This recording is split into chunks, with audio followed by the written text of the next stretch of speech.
해가 바뀌어 왕들이 출전할 때가 되매 요압이 그 군대를 거느리고 나가서 암몬 자손의 땅을 격파하고 들어가 랍바를 에워싸고 다윗은 예루살렘에 그대로 있더니 요압이 랍바를 쳐서 함락시키매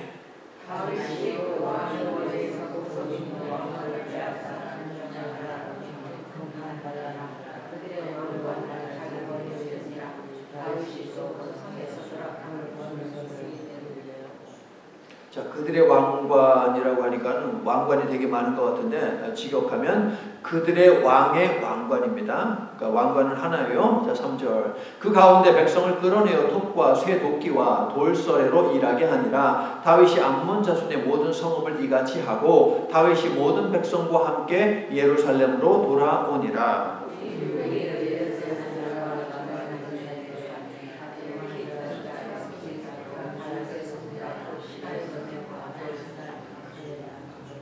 아멘. 그 신하의 손에 다 죽었더라. 자, 제일 위에 거 하얀 색깔 좀 읽어주시겠어요?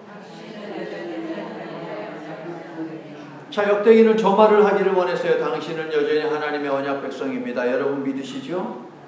그런데 당시의 사람들이 우리가 언약 백성이라고? 글쎄, 우리가 언약을 받기는 받은 것 같은데 그럼 하나님이 주신 그 언약이 성취가 되어야 되잖아. 우리의 삶의 내용을 봐봐. 하나님의 언약이 전혀 성취가 안 되고 있는 것 같은데 라는 의심이 들었어요. 그래서 역대기라고 하는 책을 쓰게 됐어요. 그러니까 역대기는 무엇인가? 하나님은 언약을 신실하게 이루고 계신다라는 증거들을 모아놓은 책. 이게 바로 역대기가 되겠습니다. 이해하시겠죠? 역대기는 증거 수집책이에요. 무엇을 증거한다? 하나님은 언약을 지키고 계신다.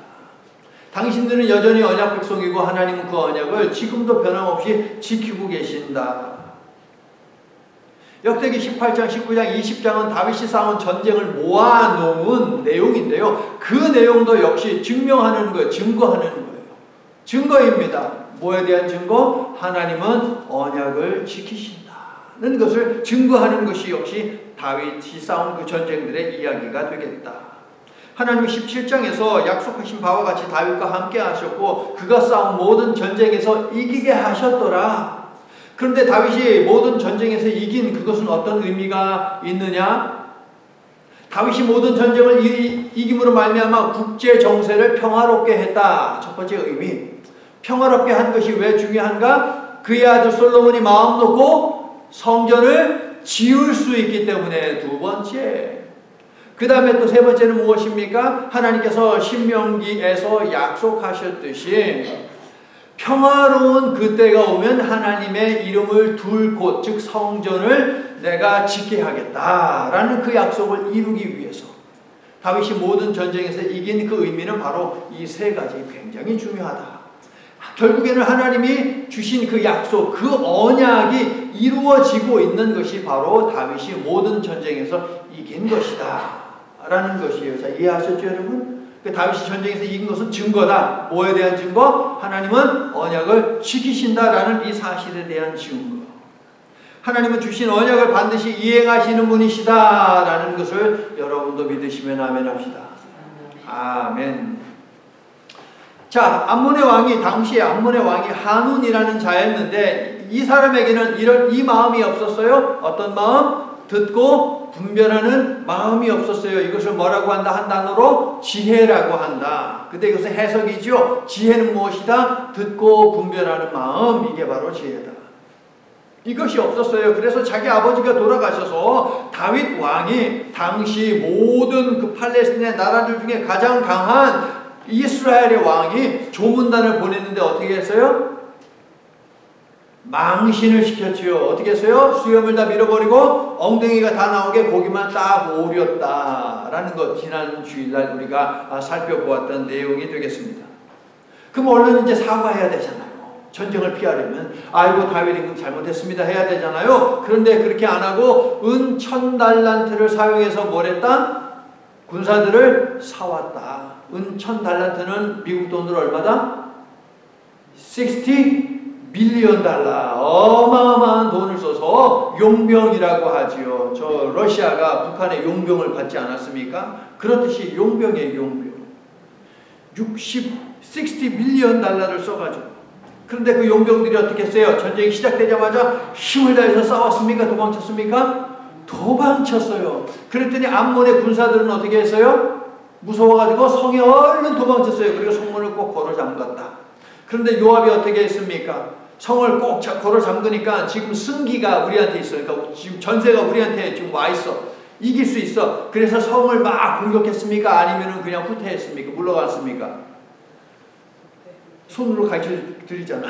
물러갔어요. 왜 물러갔다고요? 겨울이 오기 때문에.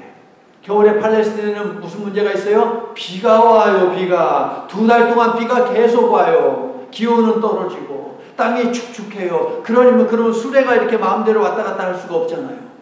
그렇기 때문에 요압은 싸우지 않고 피했다. 요압에게 무엇이 있었다? 듣고 분별하는 마음, 지혜가 있었기 때문에 그가 피했다. 여러분, 듣고 분별하는 마음, 즉 지혜는 무엇이냐? 공격할 때와 멈춰야 할 때를 아는 거예요. 진군할 때와 퇴군해야 할 때를 아는 거예요. 이것은 하나님이 주신 선물이죠. 여러분에게도 하나님이 주신 선물, 듣고 분별하는 마음이 있습니까? 대답이 없으세요. 아멘이죠. 듣고 분별하는 마음이 있으니까 이처럼 하나님의 나를 성별해서 나와서 예배하는 거예요. 여러분. 그런 마음이 없으면 성별하고자 하는 마음이 없어요. 그렇기 때문에 안식일은 그냥 쉬는 날이에요. 집에서 텔레비전 보고 늦게까지 늦잠 자고 혹은 뭐 친구 만나고 그런 날인 것이죠. 그러나 우리에겐 그런 날이 아니잖아요. 그런 일도 필요하지만 먼저 하나님 찾아와 하나님을 예배하는 우리의 마음에도 하나님이 듣고 분별하는 그 지혜를 주신 줄로 믿습니다. 자, 이 지혜를 추구하며 우리가 살아야 한다라고 하는 것을 잠언서를 통해서 여러분에게 가르치면서 아마 그때에 계셨던 분들은 이 책갈피를 다 받으셨어요. 그렇죠? 이 책갈피에 뭐라고 써 있어요? 모든 외우시는 분들 외우고 못 외우시는 분들 갖고 계시면 함께 시작. 모든 지킬 만한 것 중에 더욱 내 마음을 지키라. 생명의 근원이 이에서 남이니라. 여호와를 경외하는 것이 지혜의 근본이요 거룩하신 자를 아는 것이 명철이니라. 그러므로 여호와의 말씀으로 내 마음을 채우라. 말씀을 생각하고 지키라. 이것이 여호와를 경외하는 것이며 지혜와 생명이 여기에서 나온다. 이 잠언 한 권이 여기 다 들어와 있는 거예요. 잠언의 핵심이 바로 이거예요. 여러분, 지혜를 사모하여라. 지혜는 어디에서 나온다? 하나님의 말씀을 듣는 데서 나온다 하는 것이죠. 여호와를 경외함으로 지혜를 받아 모든 일을 잘 분별하며 살아가는 저와 여러분 모두가 될 수 있기를 예수님의 이름으로 축원합니다. 자, 1절을 보니까요, 해가 바뀌어 왕들이 출전할 때가 되었다라고 합니다. 고대 팔레스틴의 전쟁은 주로 언제 치러졌느냐? 봄에 치러졌어요. 겨울비가 끝나고 나서. 겨울비가 끝나고 나서 춘분을 전후로 해가지고 그때 전쟁을 했습니다. 겨우내 내리던 비가 그치고 도로 사정이 좋아지니 군량미를 갖다가 운송할 수 있는, 운반할 수 있는 그 길도 편안하고 그래서 그때 전쟁을 치렀다 하는 거예요. 겨울 장마 때문에 군대를 철수시킨 요압은요, 이제 마무리를 져야 되잖아요. 저 암몬이 이스라엘을 무시하고 멸시하고 왕을 무시하고 경멸하고 막 그랬는데 그냥 꾹꾹 눌러온 그 분노 어떻게 해야 돼요? 적들이 우리를 막 무시해. 어떻게 돼요? 이 시대에 쳐부숴야 되죠. 그래가지고서 못다한 전쟁.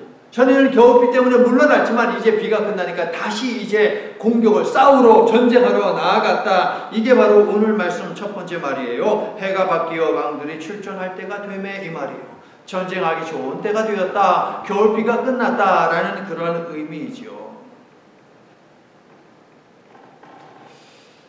그래서 총 공격을 감행했다라는 거예요. 그런데 사무엘서는요, 요번 오늘 본문 1절, 2절, 3절에 기록된 3절밖에 안 돼요. 3절에 기록된 이 이야기를 사무엘하 11장과 12장에 2장에 걸쳐서 구절을 따져보니까 구절이 굉장히 많아요. 58구절, 58개의 구절을 갖다가 3개의 구절로 완전히 요약을 해버렸어요.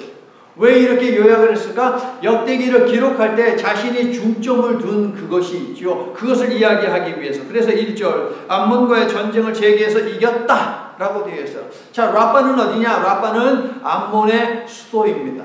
암몬의 수도가 바로 라빠예요.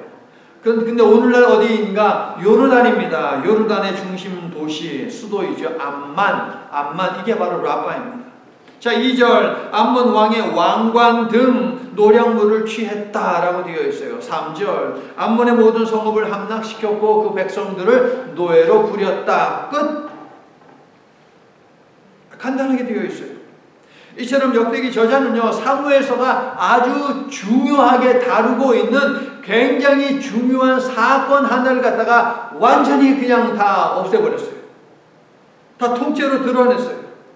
오직 전쟁의 시작과 끝, 그것만을 보도하는데 혹시 그 사이에 어떤 사건이 들어와 있는지 아십니까, 여러분?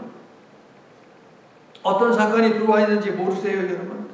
자, 오늘 1절을 보니까 다윗이 전쟁에 나갔어요, 안 나갔어요, 1절? 안 나갔어요. 다윗은 어디에 그대로 있었다? 예루살렘에 있었다. 겨울비가 내리기 전 아람과의 전쟁은 다윗이 손수 진두지휘했습니다. 그런데 지금 암몬과의 이 전쟁에서는 다윗이 나가지 않고 예루살렘에 거했다. 뭔지 불길한 예감이 드는 거예요. 불길한 예감. 그래서 사무엘하 11장 1절을 보게 되면 이렇게 이야기합니다. 그 해가 돌아와 왕들이 출전할 때 다윗은 예루살렘에 그대로 있었다. 똑같이 이야기해요. 이렇게 기록한 다음에 사무엘하 11장 2절에서 무엇라고 이야기하느냐? 이렇게 이야기합니다. 저녁 때에 다윗이 그의 침상에서 일어나 왕궁 옥상으로 거닐다가 그곳에서 보니 한 여인이 목욕을 하는데 심히 아름다워 보이는지라. 이 여인이 누구예요? 밧세바. 아, 그렇구나.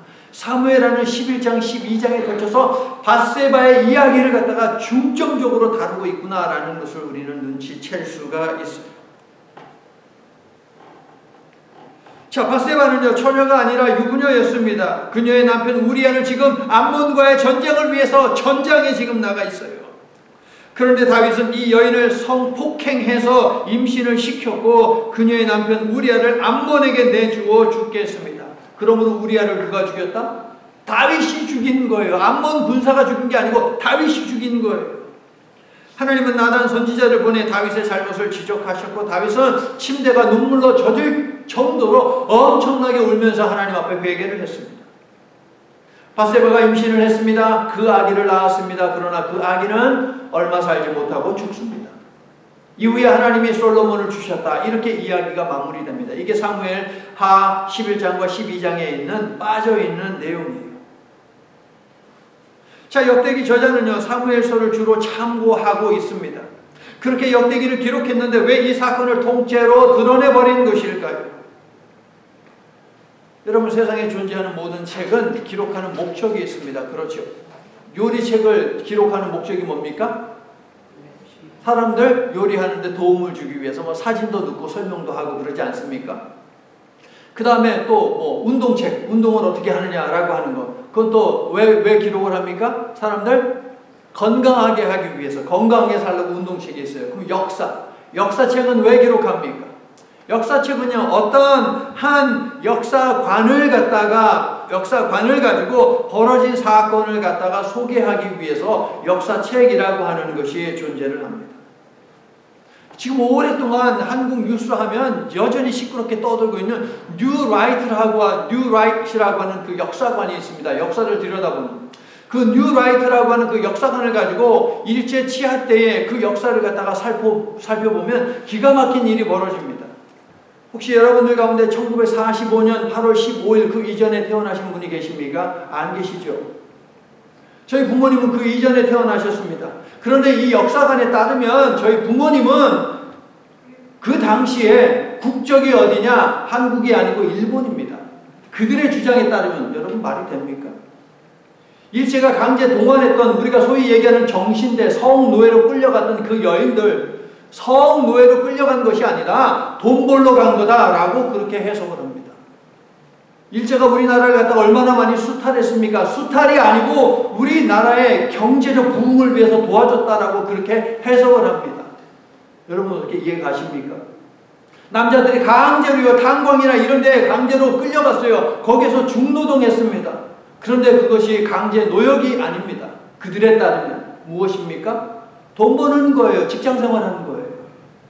그렇기 때문에 성노예를 당했던 위안부들이라든가 아니면은 강제로 끌려간 그 노역자들, 그들에게 배상해 주는 건 이건 말도 안 된다라는 것이 바로 이 뉴라이트 역사관입니다. 여러분 용납이 되십니까? 그런데 이런 주장을 일본 사람들이 하는 것이 아니고 누가 합니까? 한국의 역사학자들이 하고 있는 거예요. 소위 한국 사람들이 이런 주장을 하는 것이 도저히 이해를 할 수가 없습니다, 여러분. 그러니까 어떤 역사관을 가지고 사건을 이해하느냐라고 하는 것은 굉장히 중요한 거예요. 사무엘서와 열왕기, 이 책도 역시 이스라엘의 역사를 기록하는데 분명한 역사관이 있었습니다. 그들이 가지고 있는, 그 저자가 가지고 있는 핵심적인 역사관은 무엇이냐 이것입니다. 하나님의 정의와 하나님의 공의, 그로 말미암은 심판이에요. 그 안경을 끼고 이스라엘의 역사를 들여다봤어요. 그러니까 죄를 갖다가 폭로하고 고발할 수밖에 없죠. 그래서 열왕기와 사무엘을 보게 되면 죄를 갖다가 낱낱이 전부 다 뒤집어 내고 있습니다. 그럼 왜 죄를 갖다가 그렇게 막 드러낼까요? 하나님의 정의와 하나님의 공의는 결국 무엇합니까? 심판하잖아요. 심판을 피하라는 거예요. 이스라엘이 범죄했기 때문에 지금 이제 하나님이 정의와 공의로 이스라엘을 심판하실 텐데 얼른 빨리 회개하고 심판을 피해라라는 것이 바로 사무엘서와 열왕기를 기록한 목적이에요. 그러면 역대기, 우리가 지금 보고 있는 이 역대기는 무엇입니까? 하나님 앞에 범죄해서 이미 벌을 다 받았어요. 하나님의 정의와 공의로 인해서 이미 심판받았어요. 그리고 고향에 돌아왔어요. 그럼 그들에게 필요한 건 뭐예요? 계속 심판하는 거예요? 그거 아니잖아요. 이번에는 어떤 안경을 끼고 이스라엘의 역사를 들여다보느냐? 하나님의 사랑과 하나님의 자비예요. 이게 바로 역대기의 역사관입니다. 그 안경을 끼고 이스라엘이 똑같은 역사인데 사무엘과 열왕기가 들여다보는 것과 역대기가 들여다보는 것이 달라요. 이미 죄의 대가를 다 치렀어요. 치렀기 때문에 그들에게 필요한 것은 무엇이다? 하나님의 위로하심, 하나님의 사랑, 하나님의 은혜, 하나님의 자비하심, 이것이 필요하죠. 성도 여러분, 정의와 공의가 되었던 자비와 혹은 사랑이 되었던 어떤 것을 사용하는지 그 주권은 누구에게 있습니까? 오직 하나님께 있어요. 우리에게 있지 않아요. 오직 하나님께 있습니다. 그러면 하나님이 자기 기분 내키는 대로 어떤 사람에게는 사랑을 주고 어떤 사람에게는 공의를 주고 막 그럽니까? 자기 기분 내키는 대로? 아니죠. 하나님은 오직 언약에 따라. 하나님은 우리의 마음의 생각과 중심을 살피시죠. 여러분 믿습니까? 우리의 마음의 생각과 우리의 삶을 갖다가 다 살펴 아시기 때문에 하나님은 그것에 따라서 때로는 정의를 주시기도 하고 때로는 자비를 베푸시기도 하신다라는 것인데, 우리를 향한 하나님의 주권은 언제나 사랑이고 언제나 자비이기만을 예수님의 이름으로 간절히 축원합니다. 아멘. 자, 암몬과 전쟁을 벌일 때 다윗은 전쟁에 나가지 않았습니다. 오히려 자신의 부하의 아내를 성폭행했고, 그리고 그 아내를 임신시켰고, 그리고 그녀의 남편을 전장에서 적들의 손에 죽게 만들었어요. 그러면 전쟁이 어떻게 되어야 됩니까? 전쟁이 어떻게 되어야 할 것 같아요? 패배해야 될 것 같아요? 아니면 승리해야 될 것 같아요? 당연히 패배해야 될 것 같지 않습니까, 여러분? 그런데 우리의 상식, 우리의 논리를 깨고 이 전쟁은 어떻게 되느냐? 크게 승리를 합니다. 뭐 어떻게 된 겁니까, 여러분? 크게 승리하다니. 이스라엘을 대표하는 왕 다윗이 엄청난 죄를 저질렀는데도 전쟁의 결과는 대승리입니다. 자, 1절 끝에 라파를 쳐서 함락시켰다라고 되어 있고요.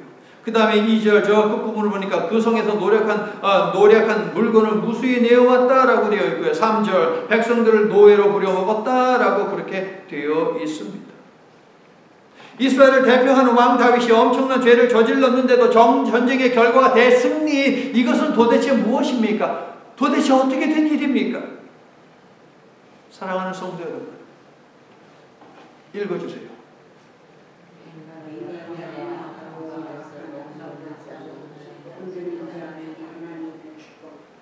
그렇습니다. 인간의 연약함과 죄악됨이 이스라엘을 통치하시는 하나님의 일하심에 결코 영향을 끼치지 못한다는 것이에요. 개인의 정결함이나 부정함이 하나님의 역사 속에 흐르는 그 맥에 영향을 주지 못한다는 것이에요. 여러분 믿습니까? 만약에 우리의 부정함, 우리의 정결함, 이것이 하나님의 구원 역사, 하나님이 우리를 사랑하시는 그 일하심에 영향을 준다면 하나님의 구원받을 자가 누가 있고 하나님의 사랑을 누릴 자가 누가 있습니까, 여러분? 우리의 부정함과 우리의 정결함이 하나님의 일하심, 구원하심에 전혀 영향을 미치지 않는다. 그것은 오직 하나님의 주권이다라는 거예요.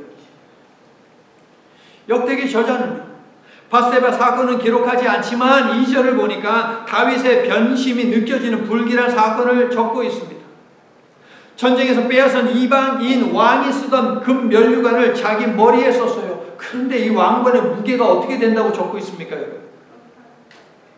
자, 암몬이요, 돈을 써가지고 용병을 고용할 때는 은 1000달란트였고 이 왕관은 이번에 금으로 된 거예요. 금으로 됐는데 몇 달란트?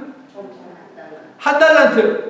자, 한 달란트를 갖다가 지난 그 시대와 장소에 따라서 무게의 차이는 있어요. 그런데 지난주와 마찬가지로 54kg으로 이렇게 본다면 얼마나 될까? 금 54kg.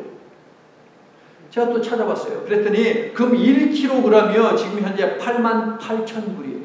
88,000달러. 곱하기 54를 해보세요. 그러면 이것이 얼마인지 아십니까? 475만 2천불. 475만 2천불짜리 왕관을 갖다가 쓰는데 세상에 여러분 그 무게가 54kg, 120파운드. 여러분 같은 사람의 그 무게가 머리에 딱 있으면 여러분 그거 견디겠습니까? 이거 완전 디스크 다 나가는 거 아닙니까, 여러분? 66억 원짜리 금관을 쓰면 뭐 달라집니까? 다윗은 그동안 전쟁에서 전리품을 거둘 때마다 하나님의 성전 건축을 위해서 계속해서 이것을 갖다가 세이브했어요. 보내가지고 잘 보관하게 했어요. 그런데 이 금면류관만큼은 양보하지 못했던 것입니까? 왜 지가 차지합니까? 왜 지가 이 머리에 딱 쓰는 것입니까? 다시 말씀드리지만 하나님의 일을 위해 부름받은 인간이 때때로 이처럼 연약할 수 있고 악할 수도 있지만 인간의 상태가 하나님의 일하심에 영향을 결코 미치지 못합니다. 하나님은 우리의 연약함과 악함을 넘어 일하신다고요. 여러분 아멘이세요?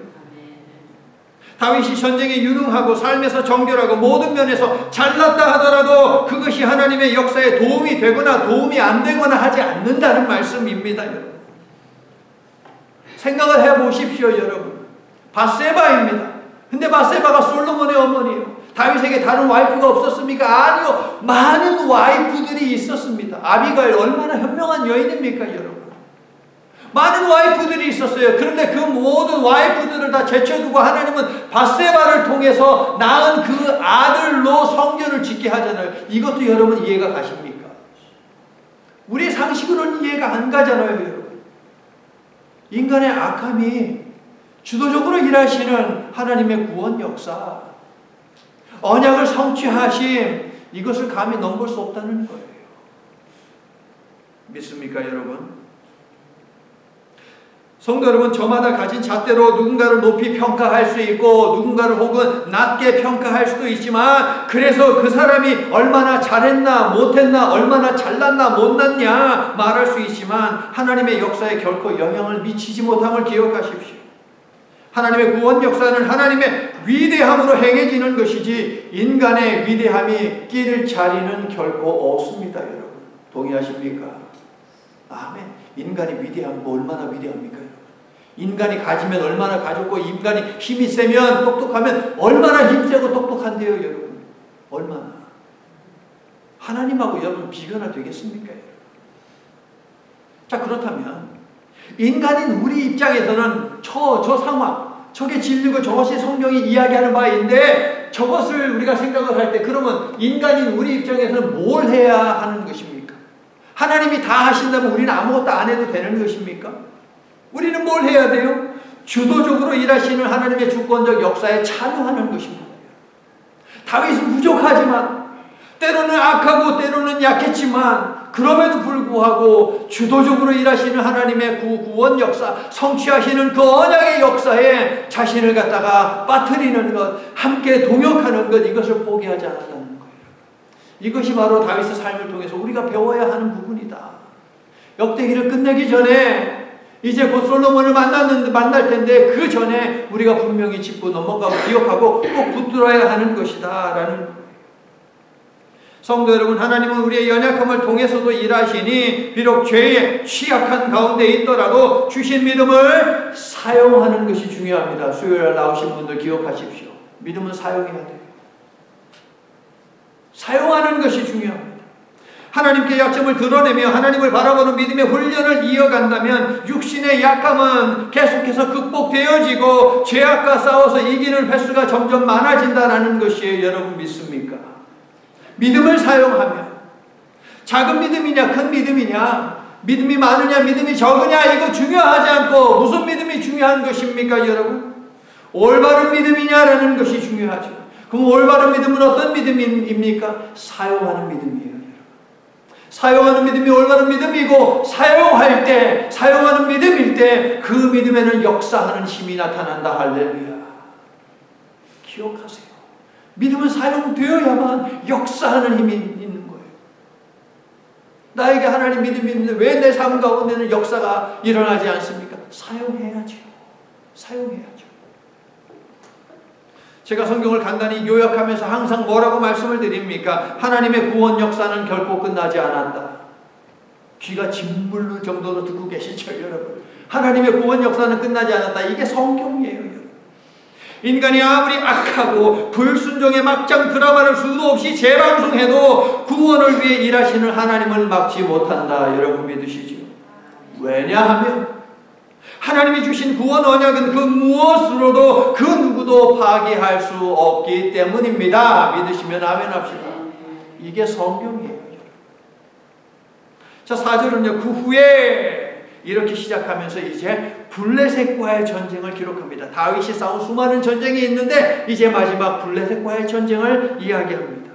이스라엘이 그리도 두려워했던 거인족 블레셋과의 전쟁을 종식시켰다 하는 내용입니다. 이스라엘 백성들이요, 저 광야에서 40년 보내고 저 가나안 땅으로 참 정탐꾼을 보내서 들어갔을 때에 12명의 정탐꾼 가운데 10명에 해당하는 사람들이 무서워 떨었습니다. 뭘 보고 무서워 떨었어요? 거인들을 보고. 거기에 살고 있는 거인들. 그 대표적인 사람들이 누구냐? 바로 블레셋 사람들이에요. 골리앗은 누구냐? 단 한 사람만을 지칭하는 것이 아니라 가나안 땅에 살고 있는 모든 거인들을 지칭하고 우리가 살면서 경험하는 거인처럼 거대한 모든 일들을 대표하는 것이 바로 블레셋이에요. 블레셋의 골리앗이에요. 그러면은 그 골리앗처럼 거대한 것을 상대할 때 우리에게 필요한 것이 무엇인가? 다윗이 골리앗을 향해서 나아가면서 했던 말이 무엇입니까? 너는 칼과 창과 단창으로 내게 오지만 나는 만군의 여호와의 이름으로 내게 가노라. 이놈아 죽어라. 기억하시죠? 여호와 하나님을 향한 믿음. 이게 바로 거대한 골리앗을 지금도 여전히 상대하고 있는 우리들에게도 동일하게 필요한 것 아니겠습니까? 그런데 가나안 땅에 들어가서부터 계속해서 사사시대 통과하고 하면서 다윗시대에 이르기까지 이놈의 블레셋은 계속해서 이스라엘을 괴롭힙니다. 14장에서도 블레셋이 2번이나 공격한 이야기가 있지 않았습니까 여러분? 이 질긴 사라지지 않는 이 끈질긴 지긋지긋한 이 블레셋과의 전쟁을 누가 종식시키느냐? 다윗이 종식시켜요. 다윗이 코를 완전히 납작하게 만든 이후에 오늘 말씀 보니까 거인들을 다 죽였다라고 이야기하잖아요. 더 이상 블레셋은 이스라엘을 함부로 하지 못하게 되었다. 자, 4절 끝을 보세요. 항복했대요. 4절 끝을 보니까 항복했대요. 하나님께서 17장 10절에서 내 모든 대적인 너에게 항복하게 만들어 주겠다라고 다윗에게 약속하셨는데 18장 1절을 보세요. 그랬더니 항복하더라 라고 되어 있죠. 하나님께서 언약을 지키셨다라고 18장 1절에서 이야기한 다음에 전쟁의 이야기를 끝내기에 앞서서 끝내기 바로 전에 한 번 더 이 사실을, 즉 하나님은 언약을 지키시는 분이다라는 이 사실을 한 번 더 짚어주고 있어요. 20장 8절 시작.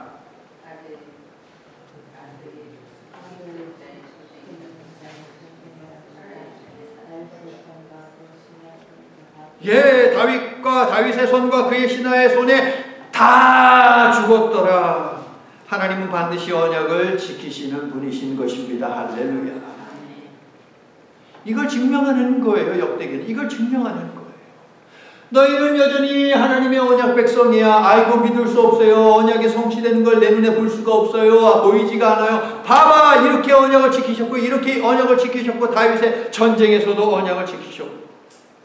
여러분, 암논은 막대한 부를 자랑하고 의지하다가 망했습니다. 그렇죠. 은천 달란트, 60 밀리언 달러까지 그냥 막대하게 지불하면서 그 돈을 의지한 거예요. 그러다 망했어요.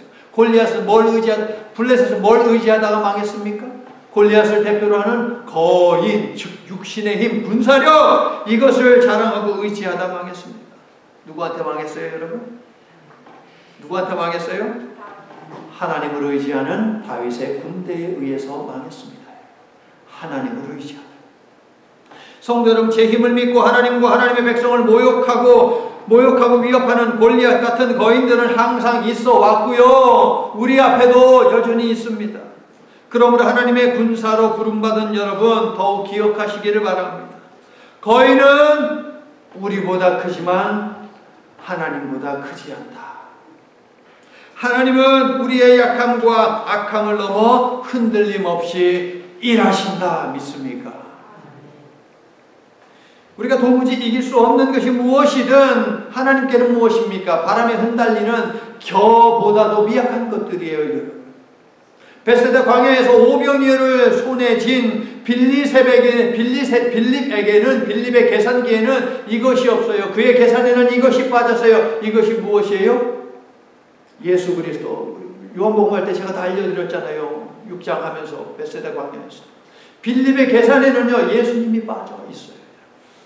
인간의 무능력, 인간의 능력이 부족함, 이것은 문제가 되지 않아요. 거기다 예수님만 플러스하면 돼요. 할렐루야.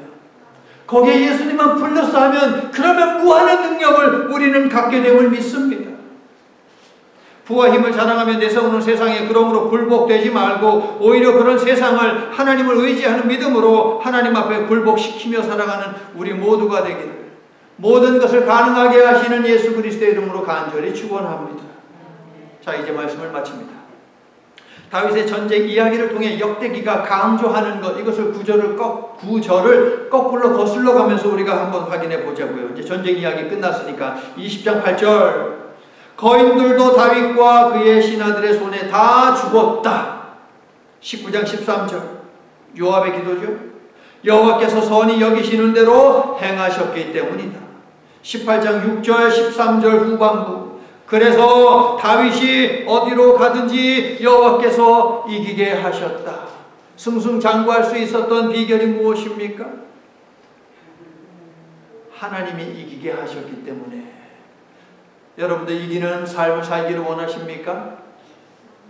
하나님이 이기게 하시기를 예수님의 이름으로 축원합니다. 자, 블레셋과의 전쟁에서요 사람들 이름이 있는데요 두 개의 이름을 우리가 주목해야 합니다. 엘하난이라고 하는 이름이 있죠. 5절 보니까 거인들을 죽인 엘하난이 있습니다. 그 뜻은 무엇이냐? God has been gracious. 하나님은 은혜로우셨다. 하나님은 은혜로우시다라는 거예요. 두 번째 7절 요나단이 있습니다. 다윗의 친구 이름과 동일하지만 같은 인물은 아니고요. 요나단.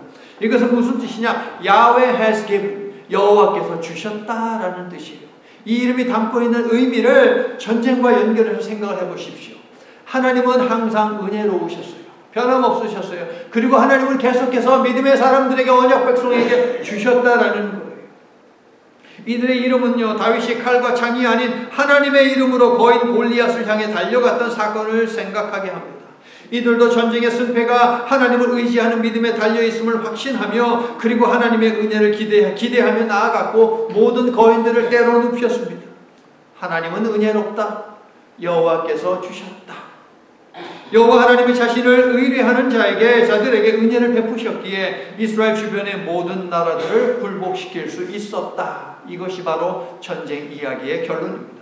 성도 여러분, 우리의 선함도 악함도 우리의 유능함도 무능함도 하나님의 구원 역사에 영향을 미치지 못합니다. 오직 여호와께서 주도적으로 일하실 뿐입니다. 그러므로 부족함을 탓하거나 핑계하지 말고 오히려 부족하기 때문에 더욱 하나님을 의지하고 하나님의 은혜를 사모하며 하나님의 구원 역사에 동참하며 살아가는 하나님이 여러분들에게 주신 그 믿음을 사용하며 살아가는 저와 여러분이 되기를 예수님의 이름으로 간절히 축원합니다. 아멘. 권력을 이용해 성폭행과 살인을 저지른 다윗이지만 저가 회개할 때 용서해 주신 하나님, 허물투성이요 주님을 모른다고 부인하고 결국 배신까지 한 베드로를 용서하신 예수님, 다윗과 베드로처럼 하나님 앞에 범죄한 저희들이지만 이 예배를 통해 정결하게 하신 성령님, 주신 말씀을 꼭 부여잡고 감히 간구합니다. 다윗과 베드로의 죄악 속에서도 한결같이 언약하신 바를 지키기 위해 일하셨듯이 우리가 비록 하나님께 범죄하더라도 우리의 삶 가운데서 하나님의 언약이 성취되기를 소망합니다. 역대기가 가르치듯이 인간의 약함과 악함이 선하고 위대하신 하나님의 역사를 결코 막을 수도 중단할 수도 없음을 저희가 믿사오니 저희와 저희 자녀들의 삶 속에 하나님의 구원과 회복을 선명하게 드러내 주시옵소서. 예수님 이름으로 기도드립니다. 아멘. 이제는 전능하신 하나님 아버지의 신실하신 사랑과 이 사랑을 온몸으로 증명하신 예수 그리스도의 한결같으신 은혜와 죄를 회개하도록 도우시어 우리를 정결케 하시며 신앙인으로 살아가는 우리의 삶의 큰 동반자 되시는 성령님의 변함없이 신 능력이, 삼위일체 하나님은 우리의 악함과 약함에 영향받지 않으시고 흔들림 없이 하실 일을 하신다는 말씀에 위로받고 힘을 얻어 주도적으로 일하시는 하나님의 구원 사역에 동참할 것을 사모하고 주신 믿음을 사용할 것을 결단하며 삶의 자리로 흩어지는 모든 성도들 위해 이제부터 영원토록 함께해 주시옵기를 간절히 축원하옵나이다. 아멘.